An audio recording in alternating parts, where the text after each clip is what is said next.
Oke guys, welcome back to Daily Charting with Toshi, di mana kita akan daily chart your favorite cryptocurrencies. Oke, dalam 24 jam terakhir, cryptocurrency market terkoreksi sebesar 1,07%.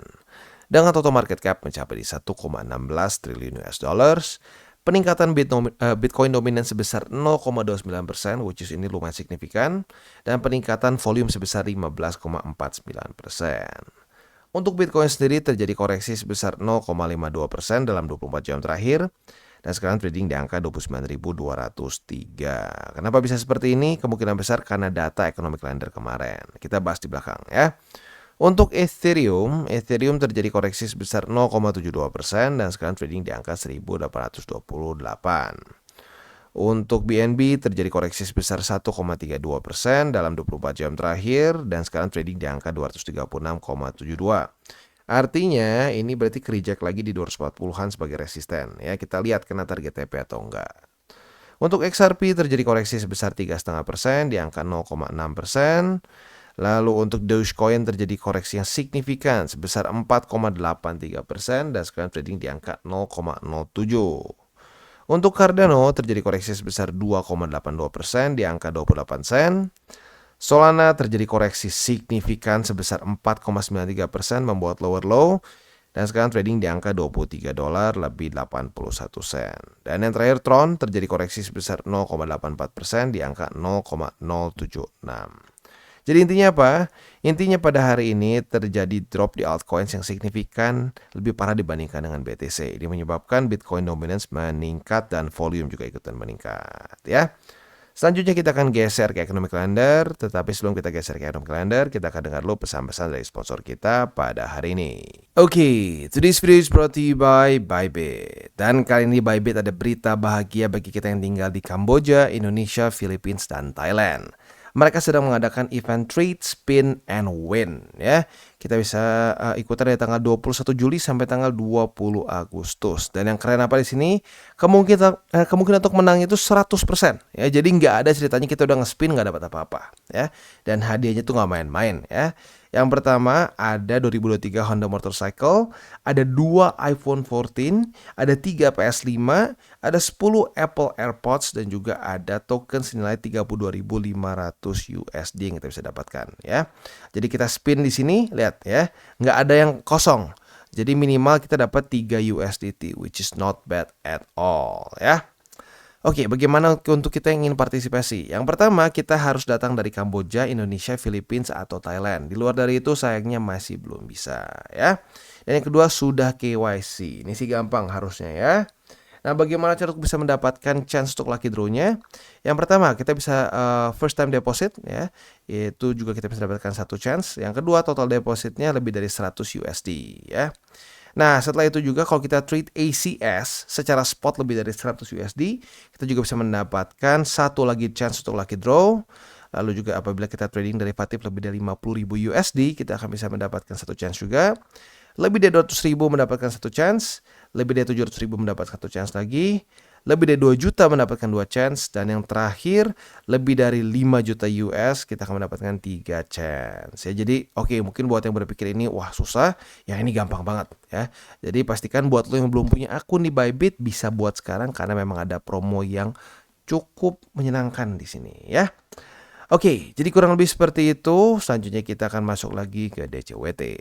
Oke, dan sekarang kita masuk ke economic calendar. Kita pertama lihat dulu penyebab dari volatilitas Bitcoin yang kemarin tidak kita harapkan ya. Nah, di sini ya. Jadi kemarin itu kan ada 2 data penting dari US. Yang pertama adalah core retail sales dan yang kedua adalah retail sales. Dua-duanya tidak sesuai harapan kita, better than expected untuk USD, sehingga apa? Sehingga membuat BTC cenderung drop ya. Jadi ini mungkin penyebab utamanya kenapa volatilitasnya tidak sesuai harapan kita kemarin ya. Sampai hari ini juga sayangnya. Untuk besok, bukan untuk besok, untuk hari ini ya. Untuk hari ini kita akan ada 2 data penting juga. Yang pertama adalah building permits.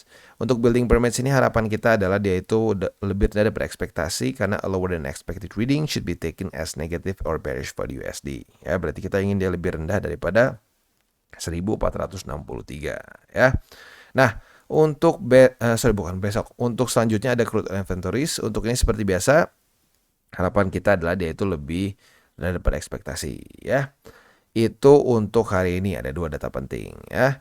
Untuk besok coba kita intip ada yang penting lagi atau enggak. Untuk besok itu tanggal 17 Agustus hari kemerdekaan ya. Indonesia tentunya ya. Kalau kita lihat di sini akan ada Philadelphia Fed Manufacturing Index dan juga Initial Jobless Claim. Ini juga nggak kalah penting ya.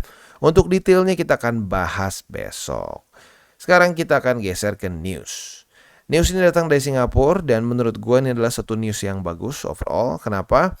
Karena regulasi yang fair ya. Sekali lagi seperti yang gue sudah katakan sebelum-sebelumnya ya, gue bukan anti regulasi. Yang gue anti itu adalah regulasi nggak jelas kayak di US ya.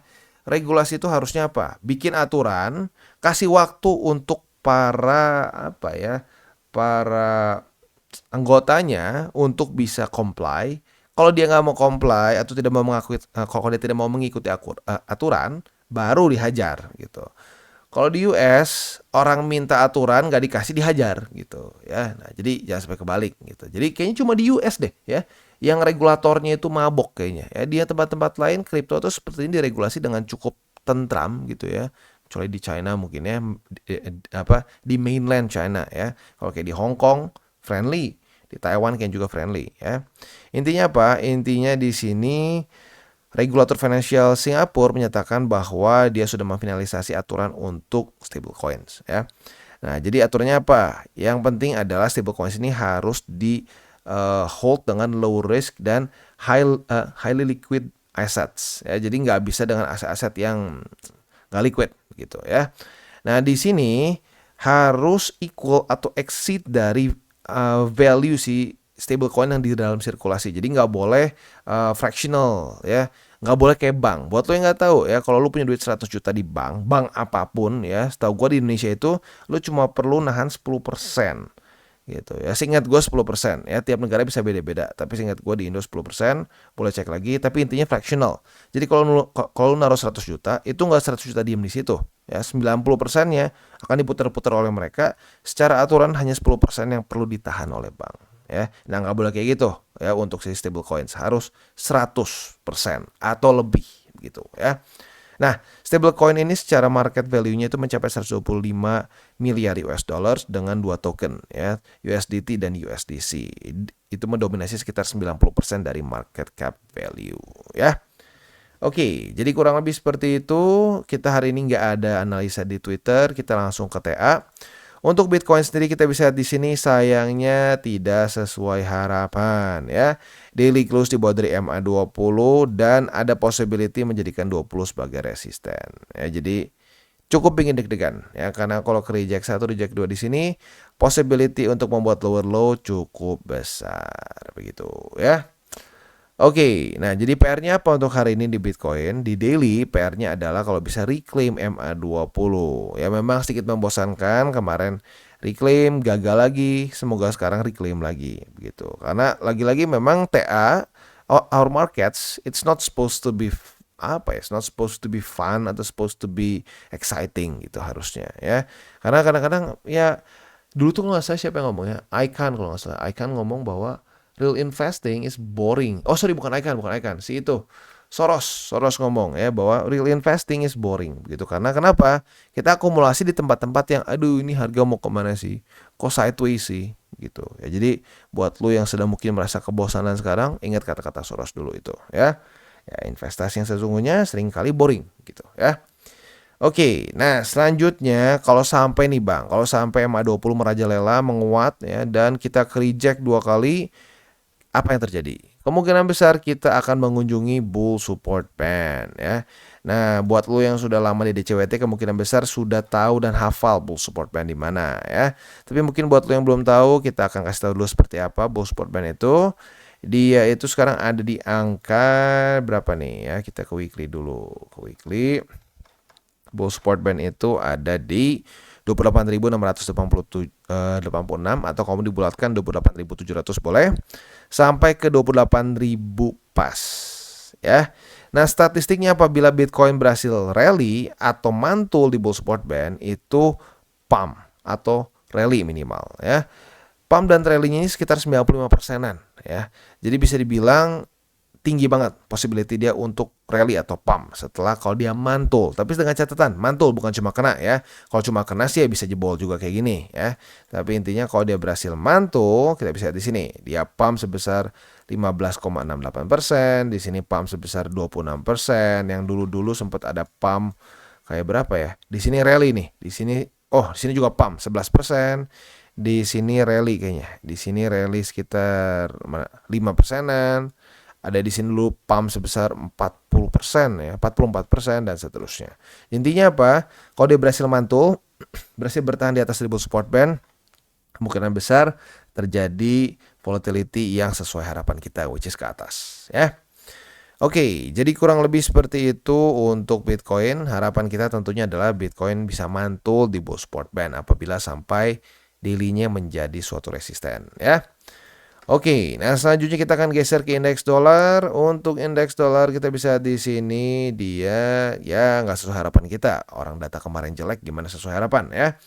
Nah, jadi dia masih bertahan di atas dari 103,13. Tetapi good newsnya apa? Good newsnya adalah dia mulai reject oleh MA200. Nah, harapan kita apa? Pada hari ini reject lagi dan mulai daily close di bawah dari 103,13. Ini jadi resisten lagi dan membuat lower low. Itu harapan kita ya. Buat lo yang masih baru mungkin bingung kenapa kita pengen indeks dolar melemah. Simpelnya korelasi indeks dolar dengan risk on asset ya, itu ada kripto, ada saham, ada indeks, itu adalah korelasi negatif. Nah, kenapa ke situ negatif? Karena itu semua masuknya ke risk on asset ya. Nah, jadi maka dari itu sebagai kita pemegang risk on asset, ya kita ingin supaya indeks dolar cenderung melemah secara makronya ya. Enggak menit per menit, enggak jam per jam, tetapi secara makro sekali lagi ya. Secara makro indeks dolar melemah, bear market. Nah, disitulah risk on asset cenderung thriving ya. Jadi kurang lebih seperti itu untuk hari ini secara makronya. Selanjutnya kita akan geser ke buy limit. Sebelum kita masuk ke buy limit, seperti biasa gue akan disclaimer dulu bahwa semua konten dari TCI ini bukanlah financial advice. Ini semua bentuknya adalah edukasi ya. Lalu bagaimana cara untuk mendukung TCI? Ada banyak caranya. Bisa like our video, bisa share our video, atau juga bisa menggunakan link referral kita di bawah. Dan buat lo sedang mencari-cari hardware wallet, bisa pertimbangkan untuk beli di Encrypt. Karena Encrypt ini adalah authorized reseller dari berbagai macam brands hardware wallet yang ada di sini ya. Oke, selanjutnya kita akan geser ke buy limit. Untuk Bitcoin kita bisa di sini buy limit kedua sayangnya jebol ya. Karena ini jebol, maka dari itu buy limit yang tersisa untuk Bitcoin hanya tinggal di 28.587 atau boleh pilih di 28.800 tadi ya. Which is itu adalah bull support band di sekitar sinilah kurang lebih ya. Nggak terlalu beda jauh ya. Lo bisa pilih antara itu. Untuk posisi futuresnya, apabila terjadi retest 1, retest 2 di MA20 sebagai resisten, kita bisa buka posisi short dengan target TP di mana? Yang pertama bisa di 29.000 pas, yaitu yang paling konservatif.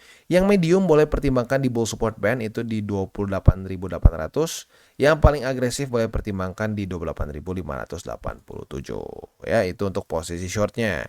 Untuk posisi long masih cukup jauh di bawah, tapi kalau sampai terjadi retest 1, retest 2 antara di bull support band di 28.800 atau di 28.500, kita bisa buka posisi long dengan target TP kita di MA20. Dan sekarang kita masuk ke Ethereum. Untuk Ethereum target TP posisi shortnya setelah 1, 2, 3, 4, 5, 6, 7 ya, setelah seminggu kita menunggu akhirnya kena target TP juga. Dan kalau kita di sini daily close-nya rapih banget di atas dari 1827. Lagi-lagi ya, gunanya TA seperti ini. Dia nggak berhenti di harga random begitu ya. Oke. Nah, untuk posisi spot berarti buy limit ini kedua berarti ya. Kedua di 1827 dan buy limit ketiga di MA200 daily ya. Untuk posisi futuresnya seperti yang kita bahas tadi, posisi short sudah kena target TP, posisi long sudah kita dapatkan karena terjadi retest 1, retest 2 di 1827. Ya, kita lihat besok pagi masih bisa bertahan di atas dari 1827. Kita hold posisi longnya dengan target TP kita di MA20. Untuk Solana kita bisa di sini sayangnya dia tembus buy limit pertama. Ya, jadi untuk sekarang Buy limit pertama tembus, buy limit kedua di $23 lebih 47 sen. Gua sekarang gabungin sama ke MA50 ya. Jadi ini MA 50 dan $23 lebih 47 sen menjadi buy limit kedua, dan buy limit ketiga di $21 lebih 84 sen. Ya, itu untuk posisi spot di Solana. Untuk posisi futuresnya sayangnya posisi long yang kemarin kita tunggu jebol ya. Jadi ya apa namanya, cut loss tipis sih ya, paling cuma berapa persen nih, 0, something persen ya. Untuk posisi shortnya apabila terjadi retest 1 hari ini, besok terjadi retest kedua di MA20 sebagai resisten, kita bisa buka posisi short dengan target TP kita di $23 lebih 47 sen. Untuk BNB, posisi short kita kena target TP juga ya. Kita sudah dapat posisi short dari tanggal 13 Agustus, sekarang kena di lower band, berarti sudah profit sebesar 1,3 persenan. Not bad ya. Untuk posisi spotnya kita bisa di sini ya, berarti buy limit kedua gagal untuk di reclaim ya. Jadi yang tinggal tersisa untuk buy limit di BNB adalah di 230,8 ya. Itu untuk posisi spot di BNB. Untuk posisi futures, posisi short yang sudah kita bahas tadi. Untuk posisi longnya kita tinggal lihat di bawah sini. Apabila terjadi retest 1, retest 2 di 230,8 ya sebagai support, kita bisa buka posisi long dengan target TP kita nanti kemungkinan besar di MA20 yang akan mendekat ya. Jadi kurang lebih seperti itu untuk BNB. Dan kita masuk ke XRP. Untuk XRP sama seperti BNB ya nasibnya. MA50 jebol ya, MA50 jebol dan dia retest kedua-duanya. Jadi buat lo yang pasang buy limit kedua dan ketiga kena langsung kemarin. Tapi mungkin buat lo yang ketinggalan ya sudah, berarti boleh pertimbangkan untuk buy limit di 59 sen untuk posisi spot di XRP sekarang ya.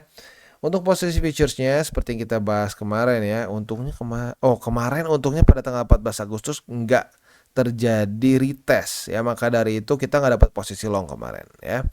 Jadi untuk sekarang posisi longnya kita bisa pertimbangkan apabila terjadi retest kedua pada hari ini di 59 sen ya.